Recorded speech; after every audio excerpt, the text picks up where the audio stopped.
Bonjour. Aujourd'hui, on va parler du régime de saturation de l'amplificateur opérationnel. Et on va prendre comme exemple deux circuits. Le premier, c'est comparateur simple non inverseur. On va voir après le deuxième, c'est le comparateur non inverseur à hystérésis. Alors, le schéma du comparateur simple non inverseur, elle est faite en utilisant un amplificateur opérationnel qui va être attaqué par une tension VE. Cette tension VE qui va être comparée à une tension qui va rentrer sur le E- de cet amplificateur. Or, l'amplificateur opérationnel, lorsqu'il fonctionne en régime de saturation, sa tension de sortie va prendre deux valeurs, soit plus Vsat ou bien moins Vsat.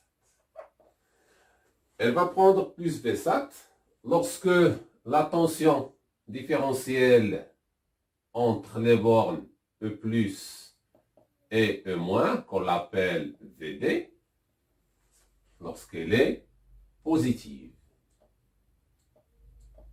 Et elle va prendre moins Vsat si cette tension Vd, elle est négative.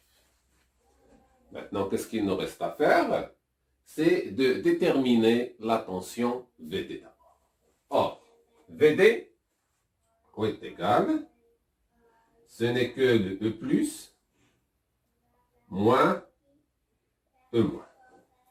Le E plus, c'est V de E.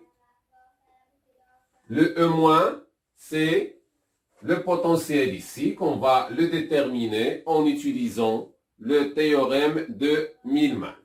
Alors, le théorème de Millman, qu'est-ce qu'il dit ici? Il dit que cette tension E- est égale à Vd sur R2 plus 0 sur R1, le tout sur 1 sur R2 plus 1 sur R1.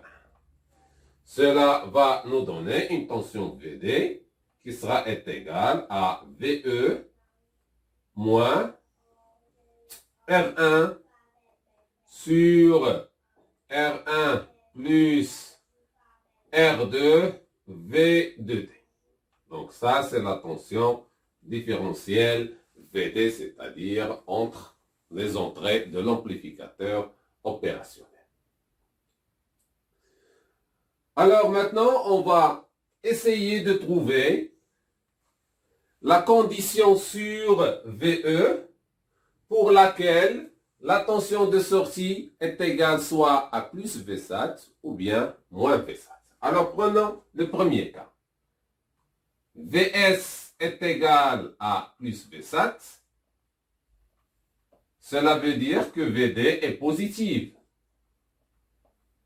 C'est-à-dire, ce terme-là est positif, c'est-à-dire VE est supérieur à V2D, ou bien R1, sur R1 plus R2, V2D. Là, VD, elle est positif. Ce terme-là, il est positif, c'est-à-dire VE est supérieur à ce terme. Alors, qu'est-ce qu'on peut remarquer? Que la tension V de SAT, V de sortie, ne prend la valeur plus Vsat que si VE est supérieur à cette expression. La même chose pour la tension de sortie lorsqu'elle va prendre la valeur moins Vsat. Celle-ci, c'est quand Vd est négatif. C'est-à-dire, on va tomber sur le même terme. VE sera inférieur à R1 sur R1 plus R2 fois Vd. Conclusion, V de sortie va prendre deux valeurs, plus Vsat ou bien moins Vsat, selon cette condition sur V2E. Alors, on voit très bien que V2E, à la condition, on a le même terme. Et dans ce cas, ce terme-là, comment on va l'appeler? On va le supposer est égal, on pose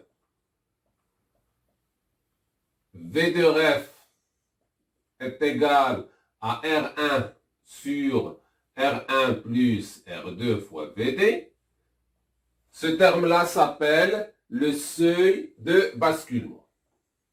C'est le seuil de basculement. C'est quoi le seuil de basculement? C'est la valeur de VE à partir de laquelle la tension de sortie va basculer entre les deux valeurs, soit moins Vsat ou bien plus Vsat. Et on va voir ça lorsqu'on va représenter le cyclogramme. Alors, qu'est-ce que c'est un cyclogramme? Le cyclogramme, c'est le graphe qui donne la tension de sortie en fonction de la tension d'entrée. Alors, sur ce cyclogramme, il faut définir 3 paramètres selon le schéma suivant. Premièrement, on va définir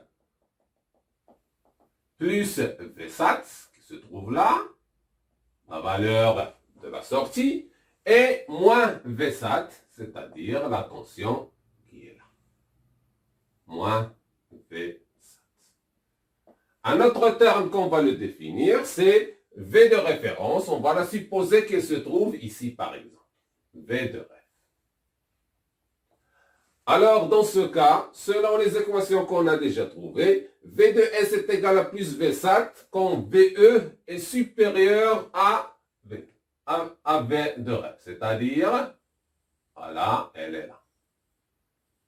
Donc, elle va prendre toutes ces valeurs. Elle va prendre moins Vsat quand VE, elle est inférieure. Alors, elle est inférieure, c'est-à-dire ici. Et finalement, qu'est-ce qu'on peut remarquer? On peut remarquer que la tension V de sortie, elle va prendre des valeurs moins Vsat tant que VE augmente. Lorsque VE arrive à la tension V de ref, elle va basculer entre moins Vsat vers le plus Vsat. Et comme ça, on a la variation de la tension de sortie en fonction de VE qui varie de cette manière-là. Et ce graphe-là, on l'appelle le cyclogramme.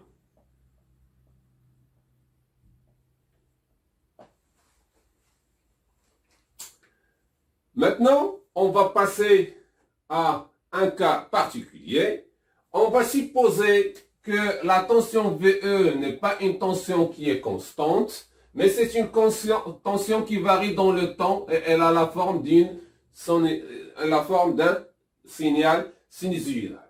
Et on va voir, on va tracer la sortie de Vs, comment elle va varier lorsque VE suit cette variation.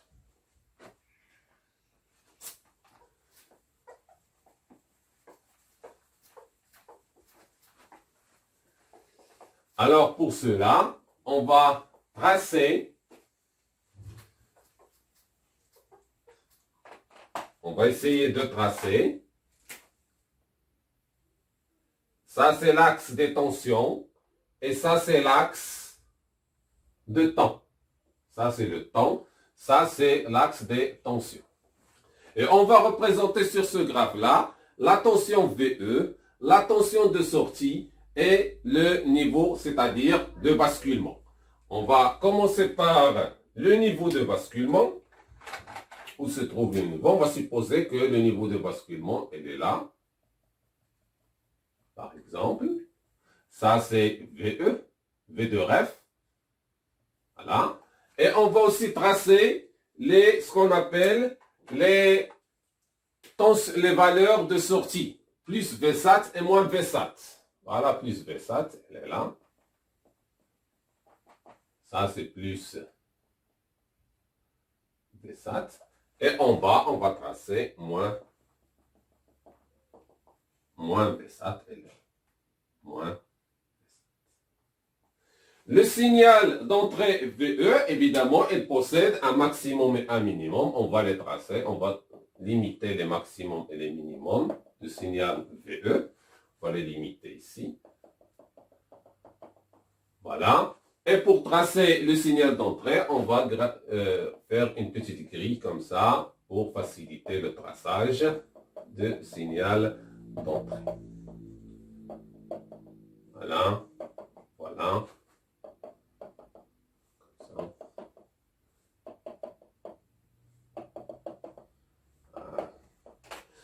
Alors, le signal d'entrée, il va passer par exemple par 0. On va le tracer comme ça. Là, là, là. Et voilà. De l'autre côté, voilà le signal d'entrée. Et voilà. Donc ça, c'est la tension V de E. Alors, on voit cette tension V de E, elle rencontre la tension V de référence, c'est-à-dire le basculement. Elle va le rencontrer sur ce point-là, le point-là, ce point-là, ce point-là, ce point-là et ce point-là. Qu'est-ce qu'on va faire maintenant? On va essayer de tracer les asymptotes ou bien les droites verticales qui passent par ce point. Hein?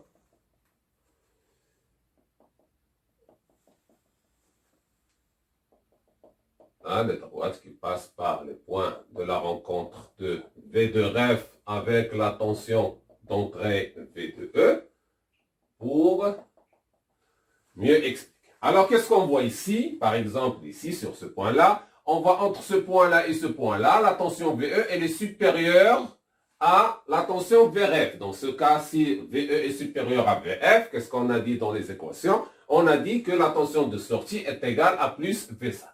Donc, entre les deux points, c'est plus Vsat. La même chose ici, entre les deux points, c'est plus Vsat. La même chose ici, c'est plus Vsat. Et en bas, ici, entre ce point-là et ce point-là, la tension VE, elle est inférieure à V de ref. La tension de sortie va être moins Vsat. Voilà, elle est là. Moins Vsat. Ici, la même chose, moins Vsat, entre ce point-là et ce point-là, moins Vsat. Et de l'autre côté, c'est moins Vsat ici. La même chose ici, ça, c'est moins Vsat. Alors, si on réunion les moins Vsat avec les plus Vsat, qu'est-ce qu'on va remarquer? On va remarquer que la tension de sortie à la forme, c'est un signal rectangulaire sous cette forme-là.